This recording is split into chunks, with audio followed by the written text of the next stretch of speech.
Behind every successful president stands a more successful businessman. Tomáš Garrigue Masaryk, the founding president of Czechoslovakia, built his legacy on truth and moral courage. Yet he managed to hide one of the most important men who helped his cause from the public eye. This man, nicknamed the Godfather of Czechoslovakia by Masaryk's own family, wielded an unseen hand that cleared Masaryk's path towards the Czechoslovak independence. Before we dive into the story of this American millionaire enigma, let's talk about Masaryk and set the scene. Who was he when their worlds collided?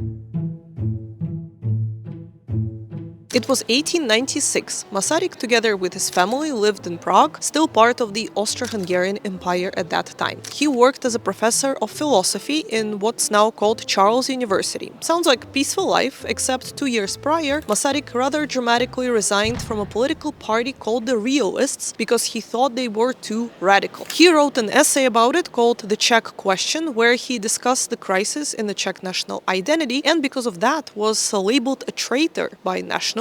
And people on the other side thought that he romanticized Czech history too much. So it was during that difficult time that Tomáš Garrigue Masaryk is visited by an American millionaire called Charles Richard Crane. Unfortunately, we don't know too many details about that meeting, but one fact that Masaryk actually thought that Crane was a religious missionary and did not realize he was talking to one of the richest men in America. Charles Richard Crane was an industrialist from Chicago. Crane's family owned a plumbing factory and was among the wealthiest but less ostentatious of the elites of the day. While some partied, Charles, the heir for his family's fortune, found his passion elsewhere. Traveling. He sailed across oceans, met people from all over the globe, but one place seemed to be among his favorites: Russia, or the Russian Empire at that time. He had been there over 20 times, and thanks to his great connections, met the most famous artists and political figures, notably Tolstoy and Tsar Nicholas II. But it wasn't just the culture that attracted the American millionaire. He also had a business interest there.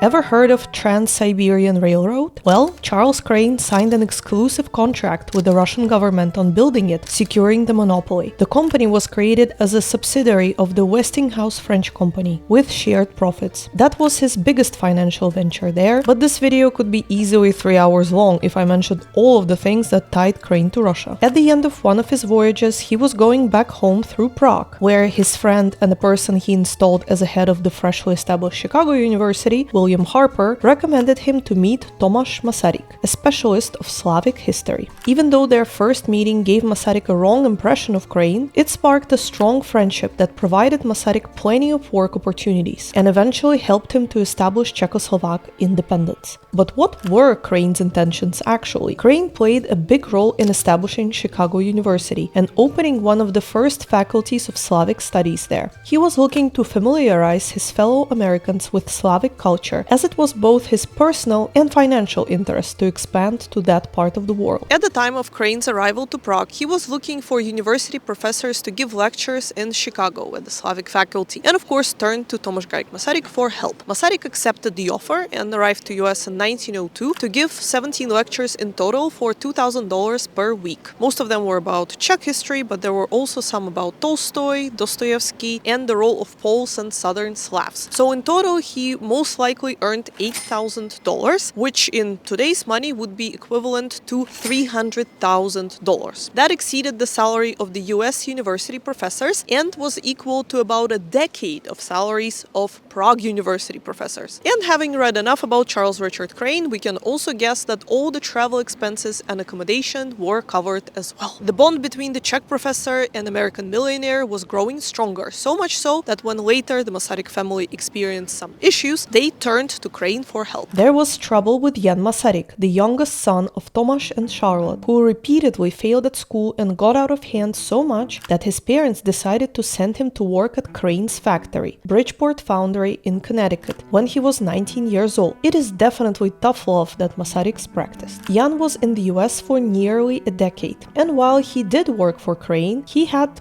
issues and was eventually sent to a mental institution, Vineland Sanatorium in New Jersey, where he was diagnosed with hebephrenia, a light form of schizophrenia characterized by uncontrollable movements and mismatch in speech. There was a history of mental illness in the family, as his mother Charlotte suffered from depression most of her adult life. And now we're getting to perhaps the strangest and most shielded part of Tomáš Garrigue Masaryk's connection to the American millionaire, the part that he conveniently avoids talking about in his books. Every Czech and Slovak person knows that Tomáš Garrigue Masaryk was able to establish the Czechoslovak independence in 1918 thanks to his meeting with the American president, Woodrow Wilson. But have you ever wondered how a regular university professor was able to sail across the world and get an audience with the American president?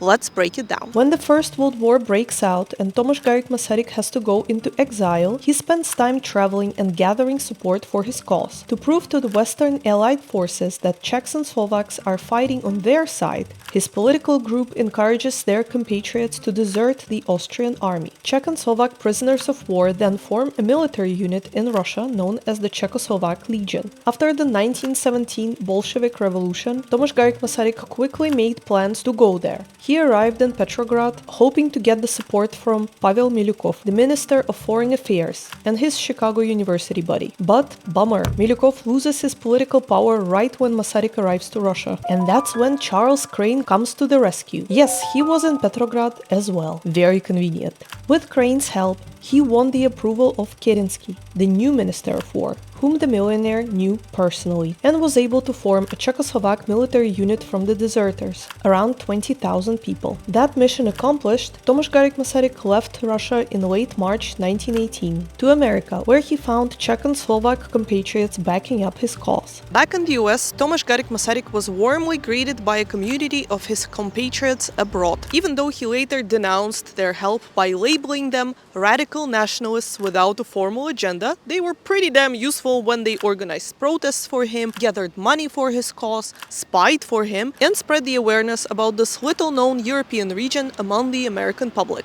They literally had to draw a map for them, you guys, to show what Czechoslovakia would be. But I digress. So how does Tomáš Garrigue Masaryk get an audience with Woodrow Wilson? Turns out Charles Richard Crane was one of the biggest donors to Wilson's presidential campaign. What a coincidence. And also his son Richard was the secretary to Wilson's Secretary of the State. Still, it took about 6 weeks to actually get an audience with Woodrow Wilson because of his busy schedule. So the meeting finally happened on June 19, 1918 at 5 p.m. and lasted for about 1 hour. It did not seal the deal, but it was a big step towards future independence of Czechoslovakia. It was later de facto recognized, and Tomáš Garrigue Masaryk was able to return home a hero. Who knows how it would have went without Richard Crane's help, first in Russia and then in the US, but I think the path towards the independence would have been more thorny, or maybe even implausible. After Tomáš Garrigue Masaryk gloriously returned to Czechoslovakia, the son of Charles Richard Crane, Richard, was appointed the first ambassador of America in 1919. The millionaire also purchased the Schönborn Palace for $200,000 American dollars, which is what, around 7 million, 8 million today, give or take? And this is where the American embassy is still located today. This is as close as we can get to it without getting in trouble. So as I said before, Tomáš Garrigue Masaryk never mentioned Charles Richard Crane and his help directly in his autobiographical works. He only dryly stated the aid of the American friends. I'm not sure if that was lying by omission, or maybe he was just embarrassed to admit that a lot of the help was done by someone who was not really Czech or Slovak. And also, after 1925, this becomes a family issue, because Jan Masaryk, the youngest son of Tomáš Garrigue Masaryk, marries Charles Richard Crane's daughter, Frances. The marriage didn't last long. They were together for around 5 years. Rumor has it that Jan Masaryk wasn't very faithful and quite problematic, but also the son of Charles Richard Crane, John, was later the secretary to Tomáš Garrigue Masaryk, so they've kept in touch for a while. We have discussed Crane's influence on Czech culture in our video about Alfons Mucha, whose work he sponsored. His other daughter, Josephine, ended up on the Czechoslovakian banknotes that Mucha designed. But it was more than that, as the first batches of those were actually printed in America. Crane would come back to Prague periodically, visiting his son at the American Embassy Palace that he bought, but he was busy fueling revolutions in the Middle East. Even though he did come back to Europe to meet with Hitler and the Pope. but that's another story. Crane outlived Masaryk by a few years only, but the two historical figures reconnected in 2017 when Crane was awarded the Order of Tomasz Garrick Masaryk, the first class, by President Miloš Zeman. As far as I know, there's not a single memorial plaque, a statue, or a street named after Charles Richard Crane in Prague, which I think he definitely deserves after what he has done. What do you guys think about it? Let us know in the comments, and we will see you in our next video. Bye!